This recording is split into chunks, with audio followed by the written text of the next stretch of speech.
Belarusian opposition figure Siarhei Tsikhanouski was unexpectedly freed alongside 13 other prisoners earlier this week.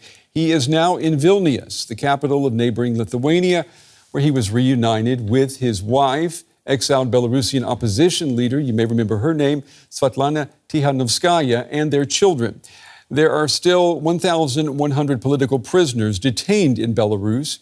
DW was the first international media outlet that he spoke to after his release. Emotional scenes of Belarusian opposition figure Siarhei Tsikhanouski reuniting with his wife, Sviatlana.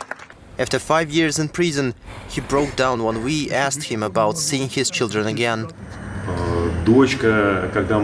My daughter didn't know I was coming. My wife said, "Look who is here." She didn't recognize me at all at first.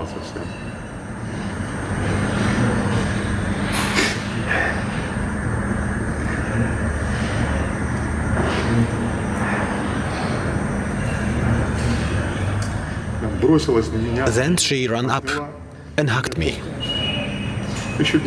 I still haven't recovered from that moment. Tsikhanouski looks very different after his time in prison. Here, he is 5 years ago, before his sentence, in an interview with Deutsche Welle.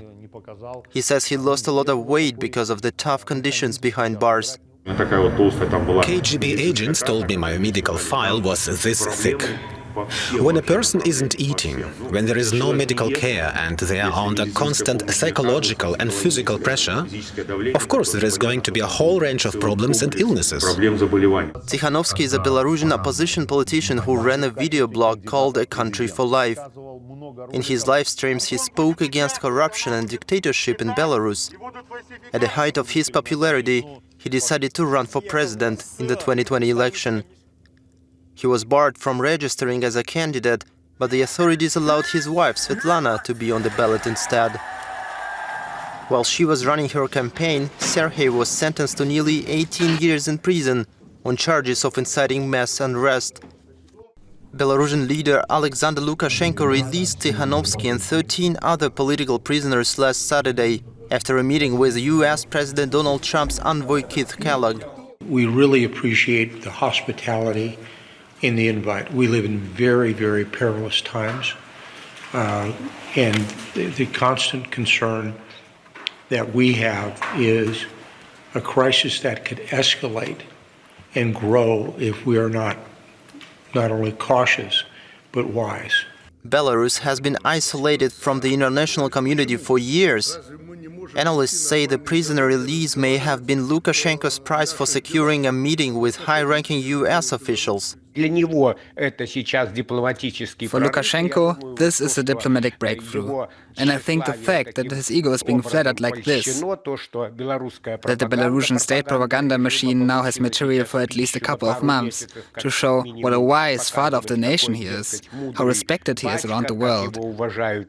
Even the Americans, top-level figures no less, are coming to visit him and discuss global issues. Tsikhanouski is not yet certain about his political future.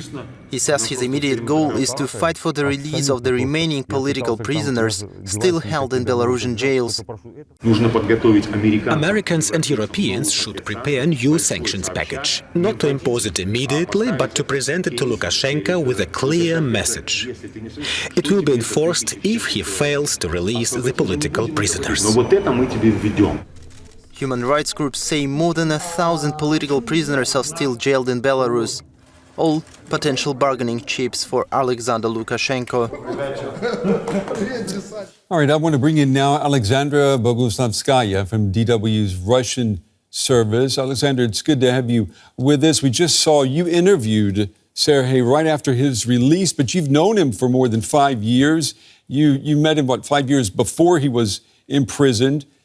Talk to me about the impressions that he made upon you this time around, other than the fact that he's obviously lost a lot of weight. Hello, Brent. Thank you for having me. Yes, indeed, in 2020, Deutsche Welle was the first and only media to have a video interview with Siarhei Tsikhanouski. He was a very charismatic man, full of energy and quite stereotypically masculine, but I also had an impression that he did not have a profound understanding of politics. He was inexperienced as a politician, but very popular as a YouTube blogger. And yesterday, during the interview, it was a bit different. He presented himself as a very sensible man, full of deep feelings. He struggled a lot, and he sees the meaning in these struggles. He said to me, "No pain, no gain." And it was quite inspiring to see him strong, brave, and unbroken. Nevertheless, he survived tortures in prison. Yeah, he survived prison, and I know that he has said that political prisoners are treated worse than murderers. Talk to me a little bit about the conditions that he faced in prison. Indeed, political prisoners in Belarus are treated worse than common criminals. Tsikhanouski spent all these 5 years alone in the cell, and the last 2 years in an incommunicado regime. It means that he had no visit from lawyers or relatives. He received no letters. His family did not have any news from him. The food in the prison was extremely bad, and we see that Siarhei lost a lot of weight. And for me, it was quite hard to recognize him. He could not have the possibility to buy soap or toothpaste in a prison shop like a common prisoner, or buy himself any food. And he had to clean his single cell 5 times a day, even though it was already cleaned. It was also extremely cold in the cell, and he had to exercise, like doing squats, just to warm up. And of course, there was psychological torture. He was told that everybody forgot him, that his wife had an affair, and he was literally nothing. But nevertheless, he survived, and he said to me in the interview that his strong belief that somewhere in the future it will all be over helped him. And he also read a lot of books there, and it helped me to distract him from the atrocities in the prison. Wow.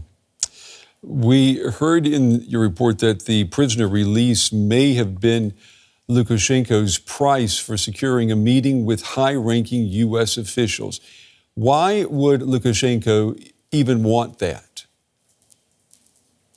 After the presidential election in 2020, which were falsified by Lukashenko, and the brutal repressions in the country, and especially after the beginning of the war in Ukraine that Lukashenko supported, Lukashenko feels isolated. This was the first official visit from high-ranking Western officials in 5 years. Today, Lukashenko wants to demonstrate that he is not isolated, that he is respected and received in the West. Also, there are a lot of sanctions against Belarus that are quite harmful, especially those concerning potash fertilizers and the Belarusian aviation industry. Lukashenko also feels very dependent on Russia, economically, politically, and in the military sphere. And I think he sees a threat to his rule in Belarus because of this dependency. And he also wants a place in the Ukraine-Russia negotiations. He wants to host the talks like it was in 2014 with the Minsk agreements. He fears that somehow this negotiation without him present may impact the stability of his rule in Belarus. So therefore, he needs dialogue with the West. He hopes he can reduce his dependence on Russia, and it gives him more legitimacy in the eyes of Belarusians. Okay.